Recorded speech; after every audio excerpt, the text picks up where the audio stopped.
இன்னைக்கு சனிக்கிழமை. இன்னைக்கு எங்கள் வீட்டில் என்ன லஞ்சுன்னு பார்ப்போமா? ஒன்றும் இல்லை, இந்த பன்னு போட்டு நான் பிரியாணி பண்ணலான்னு இருக்கேன். வெஜிடபிள் பிரியாணி. நம்ம கல்யாண வீட்டிலலாம் போடுவாங்க, பிரெட்டு போட்டு பிரியாணி பண்ணுவாங்கல்ல, அதே மாதிரி தான் அந்த பன்னு போட்டு நான் இன்னைக்கு பிரியாணி பண்ண போகிறேன். இதுக்கு தொட்டுக்க வந்து மஷ்ரூம் கிரேவி வைக்க போகிறேன். அதை எப்படி செய்கிறோங்கிறத இந்த வீடியோவில் பார்த்துடலாம் வாங்க. இப்போ பன்னு பிரியாணிக்கு ஃபஸ்ட்டு நம்ம பன்னை பொரிச்சு எடுத்துக்குவோம். அதுக்கு நான் எண்ணெய் ஊற்றிக்கிறேன். பொரிச்சு எடுத்துட்டு நம்ம அதிலே தாளிச்சு விட்டுடலாம் இந்த பிரியாணியை. அதுக்கு தான் ஃபஸ்ட்டு பன்னை பொரிச்சு எடுத்துக்கிறேன். எண்ணெய் ஹீட் ஆகட்டும். எண்ணெய் காயட்டும். இப்போ இந்த பன்னை வந்து துண்டு துண்டாக பிச்சு வச்சுக்குவோம். ஒரு பன்னை 5 துண்டா 6 துண்டா இந்த மாதிரி பிச்சு எடுத்து வச்சுக்குவோம். உங்களுக்கு எத்தனை பன்னு வேணுமோ அது மாதிரி போட்டுக்கோங்க. நான் 2 பன்னு இன்னைக்கு செய்கிறேன். வர இது பொரிச்சு அவ கேட்குறா ஒன்று, அதை கொடுத்துருவோம். நல்லாயிருக்கும். இதை எண்ணெயில் பொரிச்சு எடுத்துட்டு ஜீனி தொட்டு சாப்பிட்டா நல்லாயிருக்கும். போதும். இப்போ எண்ணெய் காஞ்சிருச்சு, எல்லாத்தையும் போட்டு எடுத்துருவோம்.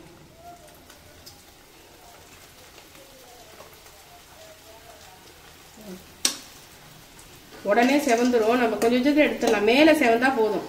இந்த மாதிரி ப்ரௌன் ஆனால் போதும்.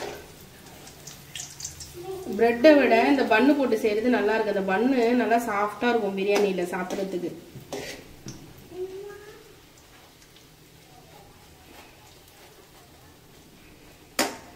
பார்த்தீங்களா? இந்த அளவு போதும். இந்த அளவுக்கு எடுத்தா போதும். ரொம்ப இருந்தாலும் நல்லா எண்ணெய் குடிச்சிரும். நல்லா சுத்திலும் ப்ரௌன் ஆனா மட்டும் போதும். இப்போ எடுத்துடலாம். இந்த மாதிரி இருந்தா போதும்.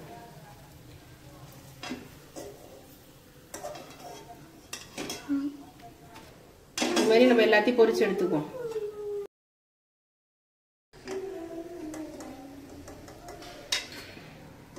எல்லாத்தையும் பொரிச்சு எடுத்தாச்சு. இந்த மாதிரி பொரிச்சு எடுத்துக்கோங்க.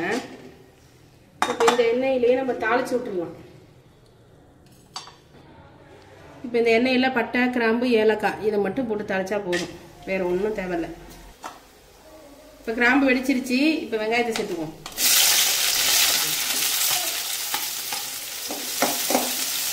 நல்லா வெங்காயம் வந்து நல்லா கோல்டன் ப்ரௌன் வரணும். அது வரைக்கும் வதக்கட்டும்.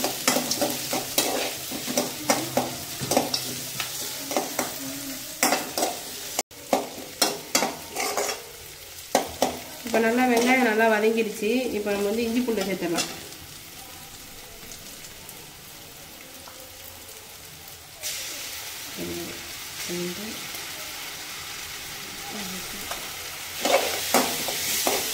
இஞ்சி பூண்டை சேர்த்துட்டு கொஞ்சமாக இது வதங்கிறதுக்கு உப்பு சேர்த்துக்குவோம்.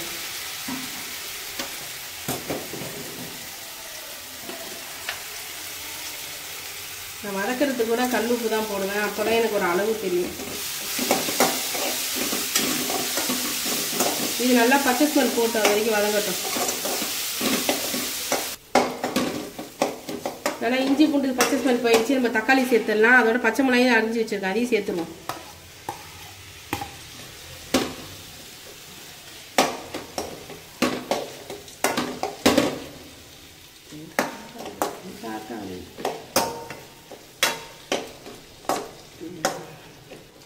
இது நல்லா மேஷ் ஆகி வதங்கட்டும்.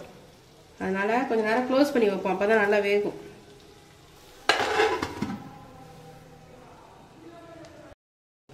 நல்லா பீன்ஸும் கேரட்டையும் போட்டு நல்லா வதக்கியாச்சு. இப்போ வந்து நம்ம தண்ணி சேர்த்துடலாம். என்ன காய் வேணாலும் போடலாம். காலிஃப்ளவர் இருந்தாலும் போடலாம். நம்ம பிரியாணிக்கு என்னென்ன போடலாமோ எல்லாம் போடலாம். இது நான் வந்து அளந்து வச்சிருக்கேன் தண்ணி. நான் பாஸ்மதி ரைஸுக்கு அதை ஊற்றிடுறேன். ஊற்றிட்டு நான் நைட்டே ஊற வச்சிருக்கேன் பட்டாணி. நம்ம காஞ்ச பட்டாணி இருக்குல்ல, பச்சை பட்டாணி, அதை வந்து ஊற வச்சிருந்தேன். அதை சேர்த்துருவோம். ஏன்னா இது எண்ணெயில் போட்டால் வேகாது. அதனால தான் தண்ணியில் போடுறேன் நான் டைரெக்டாக.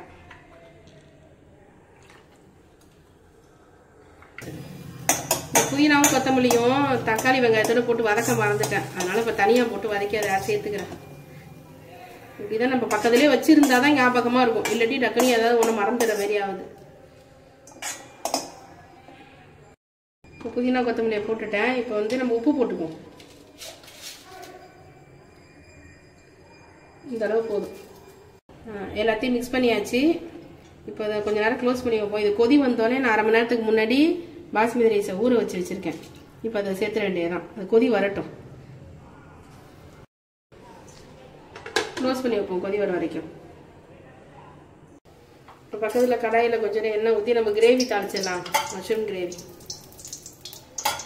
அது கொதி வந்துட்டு இருக்கட்டும். பிரியாணி எண்ணெய் ஊற்றியாச்சு. இப்போ பட்டை கிராம்பு போட்டுக்கலாம். சும்மா 2 கிராம்பு, ஒரு சின்ன சைஸ் பட்டை, இது போதும் தாளிப்பு.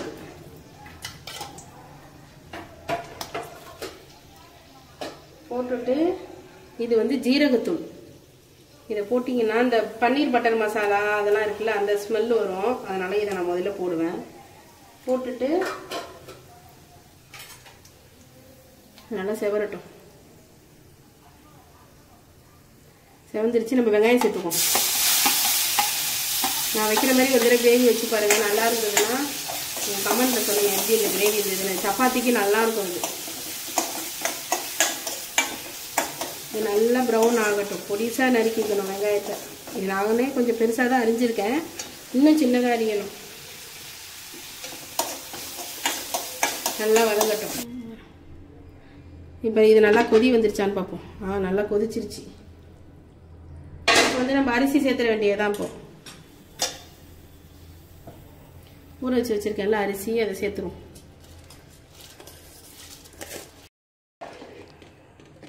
இது நல்லா மிக்ஸ் பண்ணியாச்சு. இதை கொஞ்சம் நேரம் க்ளோஸ் பண்ணி வைப்போம். தண்ணி சுண்டுனோடனே நம்ம இன்னொரு பாத்திரத்தில் மாற்றி தம் போட வேண்டியதான். அது கொதிக்கட்டும். இந்த ஸ்டேஜில் வந்து நீங்கள் உப்பு செக் பண்ணிக்கோங்க. இதில் கிரேவிக்கு வந்து நல்லா வெங்காயம் வதங்கிடுச்சு. இப்போ வந்து இஞ்சி பூண்டு பேஸ்ட்டை சேர்த்துருவோம்.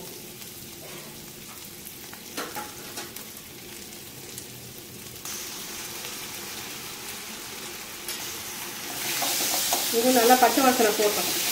தக்காளியை மட்டும் மிக்சியில் போட்டு அரைச்சி வச்சுக்கோங்க. அப்போ தான் நல்லாயிருக்கும் அந்த கிரேவி.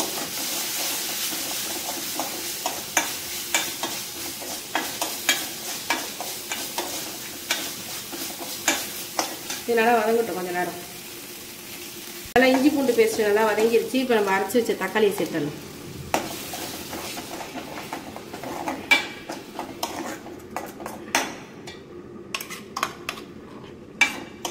இது நல்லா லோ ஃப்ளேமில் நல்லா அந்த தக்காளியோட பச்சை ஸ்மெல் போகிற வரைக்கும் வதங்கட்டும்.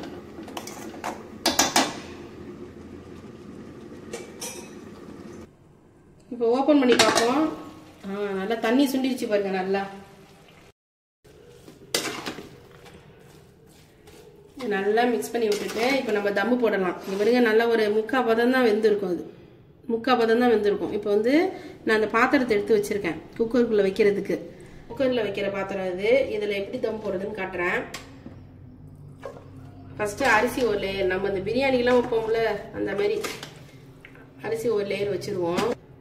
வச்சுட்டு நம்ம பொரிச்சு வச்ச பன்னு இருக்குல்ல, அதை வந்து இதில் ஒன்று ஒன்றா அடிக்கிடுவோம். ஃபஸ்ட்டு ஒரு 3 வச்சு போட்டுடலாம். அப்புறம் திரும்பி ரைஸ் வைக்கலாம்.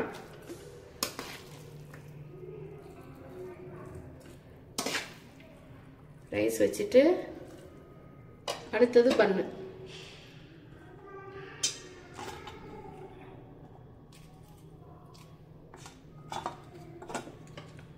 திரும்பி ரைஸ்.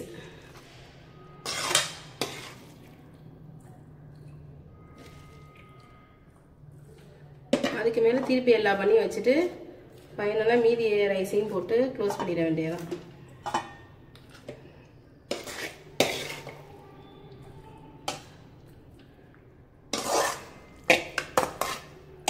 நல்லா ஈவனாக ஸ்ப்ரெட் பண்ணி விட்டுட்டு இப்போ தம் போட வேண்டியதான். நீங்கள் மற்ற பிரியாணி கூட இந்த மாதிரி நீங்கள் தம் போடலாம். அந்த மாதிரி 3/4 வெந்தோடனே இதில் தூக்கி நம்ம குக்கரில் வச்சு நம்ம தம் போட்டுக்கலாம். அதுவும் நல்லாயிருக்கும். இப்போ க்ளோஸ் பண்ணிடுவோம்.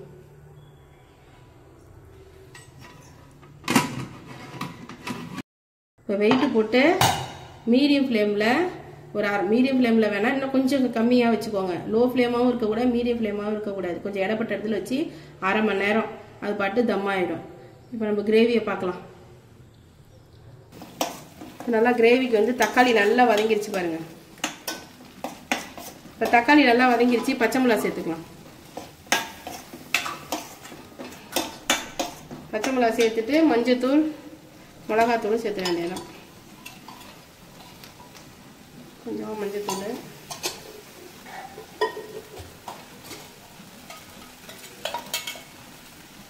மிளகாத்தூள் இன்னும் கொஞ்சம் போட்டுக்கோ. இன்னும் கொஞ்சம் போட்டுக்கிறேன்.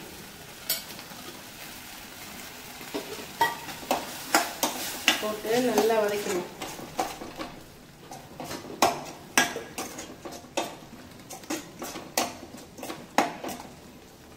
நல்லா வதங்கிடுச்சு. இப்போ வந்து நம்ம அரிஞ்சு வச்ச மஷ்ரூமை சேர்த்துக்குவோம்.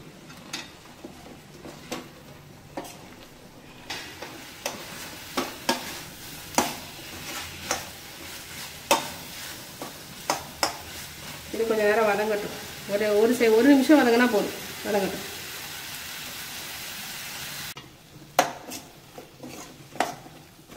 மஷ்ரூம் கொஞ்சம் வதங்கிடுச்சு. இப்போ வந்து நான் வந்து தேங்காயும் முந்திரி பருப்பும் சேர்த்து அரைச்சி வச்சுருக்கேன்.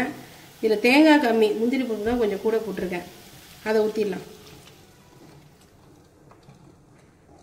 கொஞ்சம் தண்ணி அலசி ஊற்றிக்குவோம்.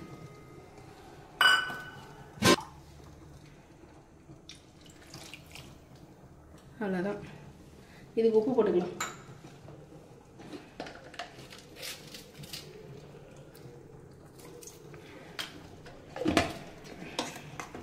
இந்த கிரேவி நல்லா திக்காக இருக்கணும். அப்போ தான் நல்லாயிருக்கும் தொட்டு சாப்பிட்றதுக்கு.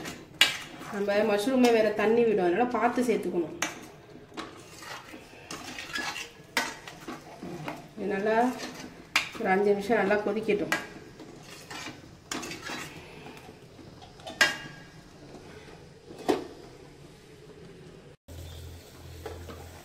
இப்போ கிரேவி ரெடி ஆயிடுச்சா? ரெடி ஆயிடுச்சு. அவ்வளோதான், ஆஃப் பண்ண வேண்டியதுதான். கிரேவி பார்க்கறதுக்கே எவ்வளோ திக்காக நல்லா இருக்கு பாருங்க. அந்த திக்னஸ் கொடுக்கறதுக்காக தான் நான் வந்து முந்திரி பருப்பு சேர்க்கறது. இப்போ இன்னும் ஒரு 2 நிமிஷம் நான் சாப்பிட வேண்டியதான். பாப்பாவுக்கு பசி வந்துருச்சு. ஓகே, ஆஃப் பண்ணிடலாம்.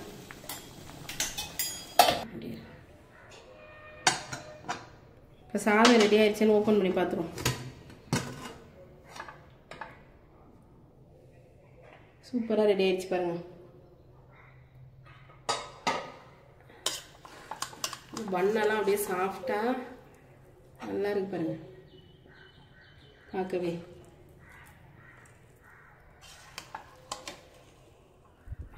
ஓகே, ரெடி ஆயிடுச்சு.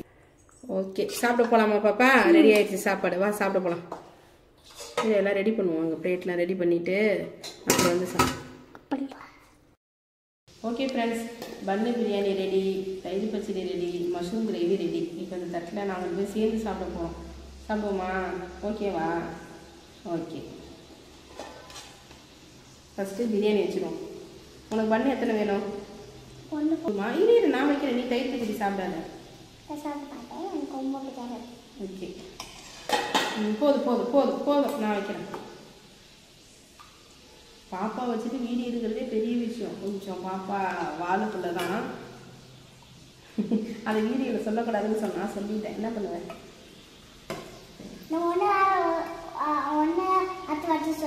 சரி, அடுத்த வாட்டி என்ன சொல்லு. ஓகேவா? இது கிரேவி ஊற்றிடும். வா நம்ம சேர்ந்து சாப்பிட்டுட்டு பிரெட். ஓகே, நீங்கள் சாப்பிடு. நம்ம போய் சேர்ந்து சாப்பிட்றதுன்னு சொன்னோம். ஓகே, இது வரேன். இந்த ரைஸை பார்த்தீங்களா, நல்லா வெந்திருக்கு, உதிராகவும் இருக்குது. குலையக்கூடாது, ஆனால் வேகாமல் இருக்கக்கூடாது. வேகாமல் இருந்ததுன்னா அரிசி மாதிரி இருக்கும். அது பாப்பாக்கெல்லாம் செரிக்காது. அதனால் கொஞ்சம் பூக்க தான் வேக வைக்கணும். இது நான் ஃபஸ்ட்டு சாப்பிட்றவா, நீ ஃபஸ்ட்டு சாப்பிட்றியா? நீ ஃபஸ்ட்டு. நீ சாப்பிடுல. நான் ஒரு வாய் வைக்கிறேன், நீ சாப்பிட்டுட்டு சொல்லு. இந்த கிரேவி மஷ்ரூமு இந்த ஆவி வச்சு சொல்லு. உங்கள்கிட்ட எப்படி இருந்ததுன்னு சொல்லு. பார்த்துப்பா. நல்லாக்கா? பிடிச்சிருக்கா? இந்த பண்ணையும் ஒரு வாய் டேஸ்ட் பண்ணிட்டு சொல்லு. பண்ணு வச்சுக்கோ, இதோட சேர்த்து சாப்பிடு. எப்படி இருக்கு? நல்லாக்கா? இந்த பண்ணு பாருங்க எப்படி இருக்குன்னு. இந்த பண்ணு எப்படி இருக்கு பாருங்க. இந்த பண்ணு சாப்பிட்றதுக்காகவே இந்த பிரியாணி நாங்கள் ஆசைப்படுவோம். நல்லா இருக்கும். இந்த பண்ணோட சேர்த்து இந்த பிரியாணி சாப்பிட்றதுக்கு அவ்வளோ டேஸ்ட்டாக இருக்கும். யாரு? நீ விட்டுறியா? சரி விட்டு. இரு நான் எடுத்து வச்சு தரேன், நீ வாங்க. ஓகேவா? நீ வச்சுடு.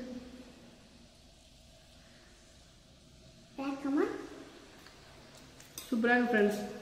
சாப்பிட்றியா? சாப்பிடு. ஓகே ஃப்ரெண்ட்ஸ், இந்த வீடியோ உங்களுக்கு பிடிச்சிருந்ததுன்னா லைக் பண்ணுங்கள், சப்ஸ்கிரைப் பண்ணுங்கள், ஷேர் பண்ணி நீங்கள் கண்டிப்பாக செஞ்சு பார்த்துட்டு எனக்கு கமெண்ட்டில் எப்படி இருந்ததுன்னு சொல்லுங்கள். நீ சொல்லு, பாய் சொல்லு.